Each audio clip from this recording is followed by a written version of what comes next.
So there's some high points and low points over the weekend, but now it's Tuesday, still Pacific time. Uh, Lakers are coming off a win against the Phoenix Suns out in Arizona. Basically, essentially a home game because of proximity to LA. So basically, half the crowd is Suns fans, and the other half of the crowd are Laker fans. Just like when they go to Denver, half the fans are Laker fans. The other half are the home team for Denver. But it was very exciting game. A lot of new, I guess, developments as far as Rondo being back finally for his season debut with the Lakers in the 2019-2020 season.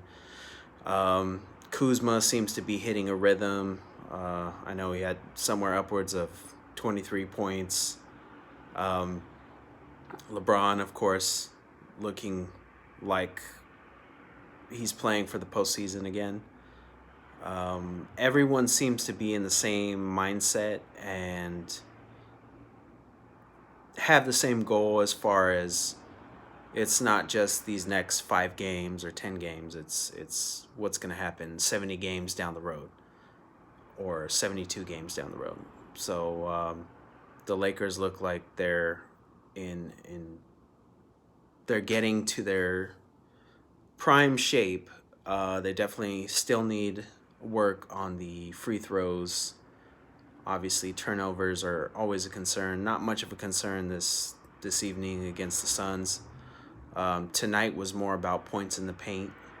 The Lakers had 40 points in the paint in the first half versus the Suns, which is uh, kind of, I don't know if it's record breaking, but again, it's very notable for them to be scoring that many points in the paint.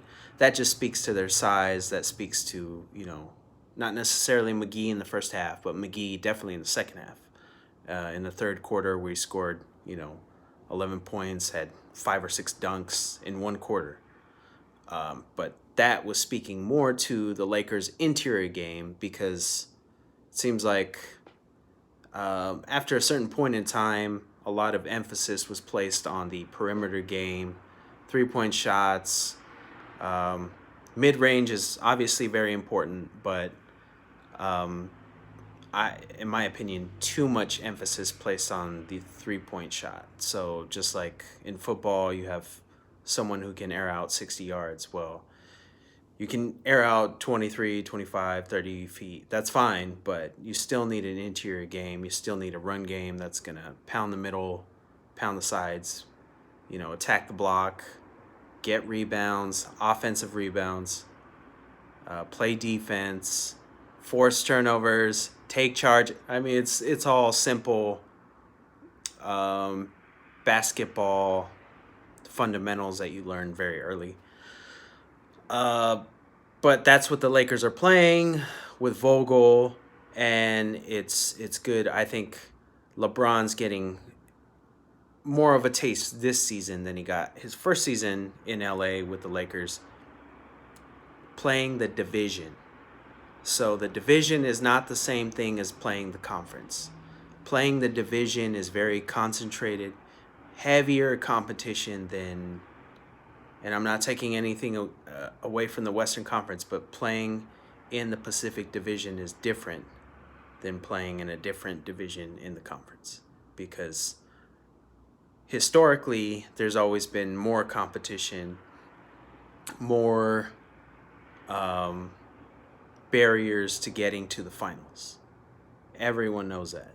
Everyone who was following the Lakers when they were playing Clyde Drexler and Dan Marley, Charles Barkley, KJ, Jason Kidd, was with the Mavericks, but he's from Oakland. So anyone who knows their basketball history understands the gravity of playing in the Pacific Division. It's different than playing in the Eastern Conference. So I think LeBron is slowly understanding the competition that's involved, and not that he didn't know that, but just that this is different. So it's different from the rest of the NBA. And like I said, if you go to Phoenix, half your fans are going to be either they have family from Southern California or they're from Southern California. It really doesn't matter. But the Lakers look great. Davis looked great. LeBron, of course, looked great. Had a double double. I don't know if he surpassed his season average for assists, league leading 11 assists. But everyone looked like they were trying to find their teammate to make a pass, make some type of conversion, or when they're on the defensive end to grab a rebound, change the direction of a shot to get a defensive rebound, or even just changing possession. Caruso had a critical play, I think it was in the third or fourth quarter tonight, where he changed the possession, changed the momentum, sucked the energy out of the crowd so that the Lakers could get their possession back and then convert. So those are the real possessions throughout the season that we see as, supporters that other people aren't going to notice because they're not watching our team because they hate our team. So we're going to see that type of play throughout the season, and we're going to ensure that it carries over into the postseason and hopefully into the finals. But it seems like the Lakers have like a very methodic approach. They're very in tune. It seems like they need more cohesion over time. That's the only thing that is going to bring that is time. It's not going to be anything else. It's just going to be them practicing together as a unit because now everyone hopefully is healthy, or at least to the maximum health that they can be to play this game. But it's exciting. Their next game is against the Warriors, followed by the Sacramento Kings on Friday. Even that you have to show up for. It doesn't matter someone's record. Someone can still steal something and take it away from you, and you're losing your spot in the division as a divisional leader. So it's really important and I think the Lakers understand that, to understand the gravity of all these games and their importance, and no game, regardless of record, is any less important than any other game. They should all be played as they're being played this year because they're having to earn every shot, every rebound, every loose ball, everything. This is the league. It seems like the league has the Lakers' number as far as what they want the Lakers to lose. They want LeBron to lose. That's just how the league operates. So now you can see what's going on and kind of how the Lakers are going to take their course and hopefully do what they need to do, be among the greats as has been done in the past. But one more stat I wanted to cover from tonight was just 21 assists in the first quarter, or I'm sorry, the first half.